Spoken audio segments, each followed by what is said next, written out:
महाराष्ट्र के मुख्यमंत्री एकनाथ शिंदे उद्धव ठाकरे को एक के बाद एक झटका देते ही रहते हैं। अब एक बार फिर से बृहन्मुंबई नगर पालिका यानी कि बीएमसी में चुनाव से पहले बड़ी हलचल की तैयारी है। दरअसल महाराष्ट्र सरकार ने सीएजी के जरिए बीएमसी के कामों की जांच कराने के आदेश दिए हैं। संभावना जताई जा रही है कि कोरोना वायरस महामारी के दौरान बीएमसी की तरफ से लिए गए फैसले भी कैग की जांच के दायरे में आ सकते हैं। राज्य के उप मुख्यमंत्री देवेंद्र फडणवीस ने 24 अगस्त को महाराष्ट्र की विधानसभा में कैग ऑडिट की घोषणा की थी। मुख्यमंत्री एकनाथ शिंदे ने शनिवार को बीएमसी के तरफ से 28 नवंबर 2019 और 28 फरवरी 2022 के बीच 12,000 करोड़ रुपए की परियोजनाओं की जांच के लिए कैग का रुख किया है। उस दौरान राज्य में महाविकास अघाड़ी की सरकार थी। साथ ही बीएमसी पर भी तत्कालीन मुख्यमंत्री उद्धव ठाकरे की अगुवाई वाली सरकार थी। तब की शिवसेना का पूरा नियंत्रण था।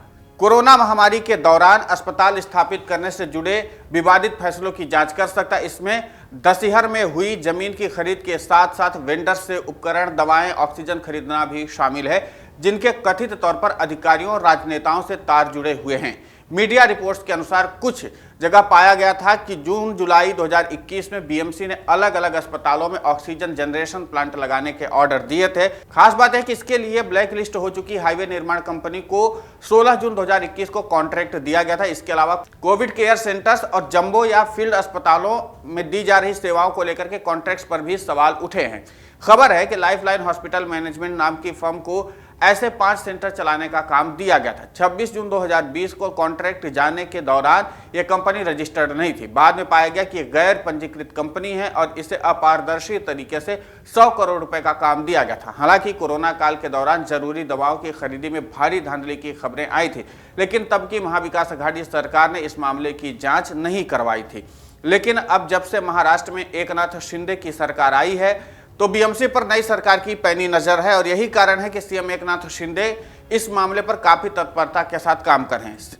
लेकिन सीएम एकनाथ शिंदे और बीजेपी अपनी पैठ बीएमसी में रखना भी चाहते हैं, तो जाहिर सी बात है कि अगर इस तरह की जांच शुरू होगी तो फिर कई लोग इसके जद में आएंगे और उद्धव ठाकरे ऐसे में कमजोर पड़ेंगे। और फिलहाल एकनाथ शिंदे किसी भी हाल में उद्धव ठाकरे को कमजोर करना चाहते हैं ताकि वो आसानी से बीएमसी में अपनी पैठ बना सकें। आपको बता दें कि जैसे ही महाराष्ट्र में सत्ता का परिवर्तन हुआ था तो महाराष्ट्र के डिप्टी सीएम देवेंद्र फडणवीस ने दावा किया था कि बीएमसी भ्रष्टाचारियों का गढ़ बन गई है और इसमें सफाई की जरूरत है।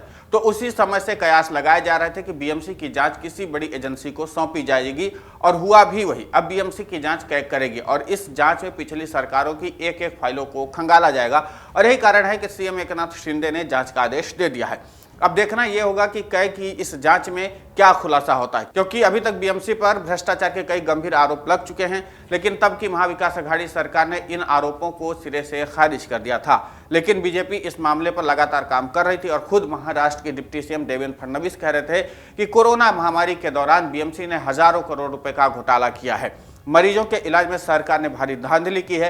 दवाई और मेडिकल उपकरणों की खरीद में भी बीएमसी ने भारी धांधली की है और अब ऐसे में कैग ने जांच शुरू कर दिया तो फिर जाहिर सी बात है कई लोगों पर आ जाएगी और अगर बीजेपी के आरोप सही पाए जाते हैं तो फिर उद्धव ठाकरे के लिए मुश्किलें काफी ज्यादा बढ़ जाएंगी। और यही कारण है कि सीएम एकनाथ शिंदे ने जांच का आदेश दे दिया ताकि इस जांच के जरिए बीजेपी और शिंदे गुट मुंबई की जनता को बता सके बीएमसी ने कोरोना महामारी के दौरान कितनी धांधली और भ्रष्टाचार किया है। इस जांच के जरिए बीजेपी और शिंदे गुट अपने वोट बैंक को मजबूत करना चाहते हैं। लेकिन यहाँ पर देखना दिलचस्प होगा जिस तरीके से राज्य की शिंदे सरकार ने जांच के आदेश दे दिए और जांच के जरिए वो ये बताना चाहती है कि यहाँ पर पूर्व की महाविकास अघाड़ी सरकार ने कितनी बड़ी धांधली और भ्रष्टाचार किया है। ये अपने आप में बड़े सवाल हैं। लेकिन अब कैग की जांच कब से शुरू होगी अभी इस बारे में कोई जानकारी नहीं दी गई, लेकिन यह माना जा रहा है कि बहुत जल्द इस मामले पर जांच शुरू की जाएगी और ऐसे में जाहिर सी बात है कि इसकी आंच उद्धव ठाकरे तक पहुंचेगी। फिलहाल इस पूरे घटनाक्रम पर आपकी प्रतिक्रिया बहुत महत्वपूर्ण होती है, आप हमें कमेंट करके जरूर बताएं। डाउनलोड करें अमर उजाला ऐप और पाएं खबरें लगातार। अगर आप ये वीडियो YouTube पर देख रहे हैं तो हमारे चैनल को सब्सक्राइब करें और बेल आइकन को दबाना ना भूलें। अगर आप Facebook पर ये वीडियो देख रहे हैं तो हमारे पेज को लाइक